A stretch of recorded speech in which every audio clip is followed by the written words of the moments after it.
एक बार एक बहुत बड़ा नेता एक साधु के छोटे से आश्रम में गया। वह साधु के बारे में बहुत सुना था।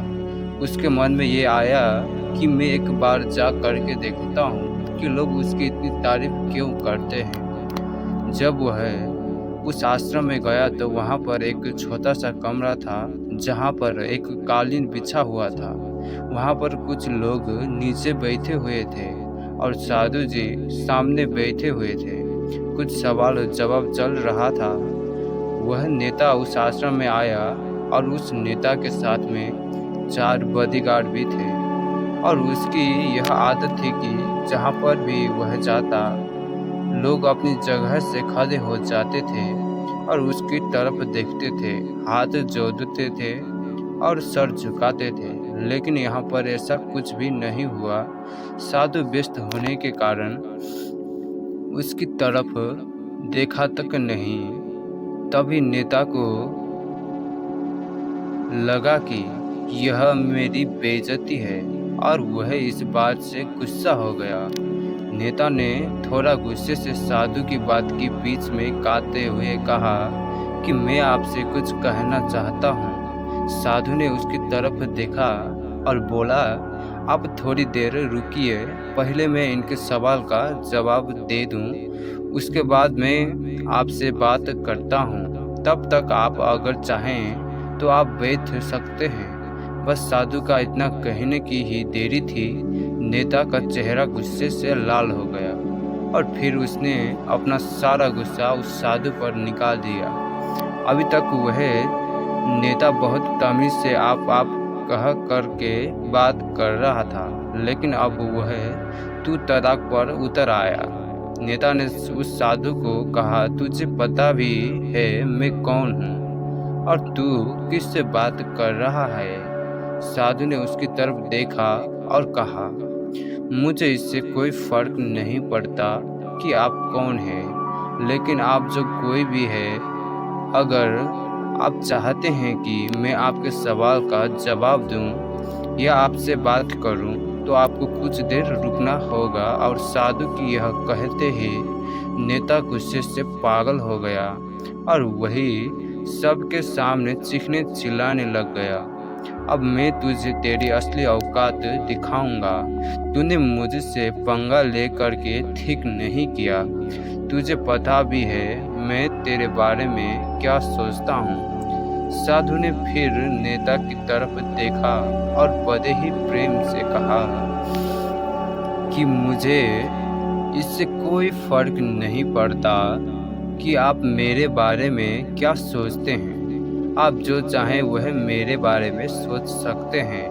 फिर नेता ने उससे कहा कि तू चाहे सुनना चाहता है या नहीं, लेकिन मैं तुझे यही सब के सामने बताऊंगा कि मैं तेरे बारे में क्या सोचता हूँ। तू कोई साधु नहीं है, तू एक बहुत ही घटिया इंसान है।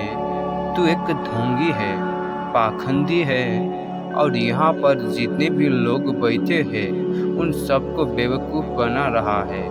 तेरा बस एक ही मकसद है, इन लोगों की जेब में जितना भी पैसा है वह सब तेरे पास में आ जाए। तू अपने फ़ायदे के लिए इन लोगों का इस्तेमाल कर रहा है और अब मैं तुझे नहीं छोड़ने वाला हूँ। पूरी दुनिया के सामने तेरा पर्दाफाश करके रहूँगा।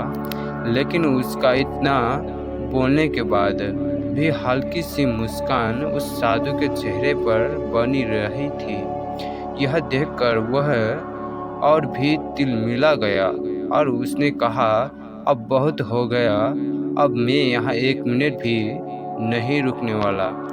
लेकिन अभी भी तेरे पास मौका है। अगर मुझसे माफ़ी मांगनी है या मुझसे कुछ कहना है तो कह सकते हो। इतना सब होने के बाद साधु के चेहरे पर एक मुस्कान थी और वह बिल्कुल शांत था। और फिर उन्होंने अपनी आंखें बंद करी और फिर साधु ने अपनी आंखें खोली, हाथ जोड़े और कहा कि मुझे आपसे कोई गिला शिकवा नहीं है। आपके लिए मेरे मन में कोई भी गलत ख्याल नहीं है। जो भी मेरे बारे में आपने कहा वह आपकी अपनी सोच थी, तो मुझे आप में कोई भी बुराई नज़र नहीं आती है। मुझे आप बहुत ही भले इंसान लग रहे हैं। और साधु के इतना कहते ही नेताजी का दिमाग 7वें आसमान पर पहुंच गया। उसके चेहरे पर एक अजीब सी खुशी थी, क्योंकि उस साधु ने वही कहा जो बाकी सब लोग उस नेता को कहते हैं।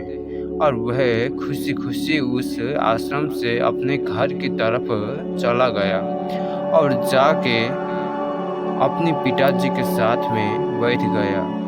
उसके पिताजी ध्यान में थे।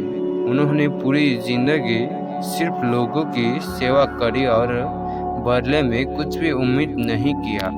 तो थोड़ी देर बाद जब उन्होंने अपनी आंखें खोली और देखा अपने बेटे को अपने साथ बैठे हुए, तो उनके बेटे के चेहरे पर आज एक अजीब सी खुशी थी, जो आज से पहले उन्होंने कभी नहीं देखी थी।